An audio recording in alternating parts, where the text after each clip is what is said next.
পৃথিবীর সবচেয়ে দামি বস্তু হচ্ছে মহিলা, পৃথিবীর সবচেয়ে সম্মানী বস্তু হচ্ছে মহিলা, পৃথিবীর সবচেয়ে উত্তম বস্তু হচ্ছে মহিলা, শান্তি দেওয়ার বস্তু হচ্ছে মহিলা, তৃপ্তি দেওয়ার বস্তু হচ্ছে মহিলা, সার্বিক সুবিধা দেওয়ার বস্তু হচ্ছে মহিলা।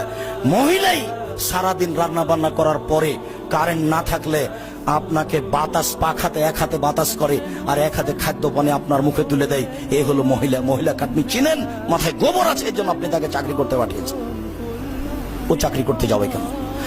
সর্ব ধরনের সুবিধার জন্য হচ্ছে মহিলা, সর্ব ধরনের কল্যাণের জন্য হচ্ছে মহিলা, সুখ শান্তি তৃপ্তির জন্য হচ্ছে মহিলা। আল্লাহ তাআলা তাকে এই জন্যই সৃষ্টি করেছেন। সে অশুভ ফল হতে পারে কি করে? ছি ছি ছি ছি ছি।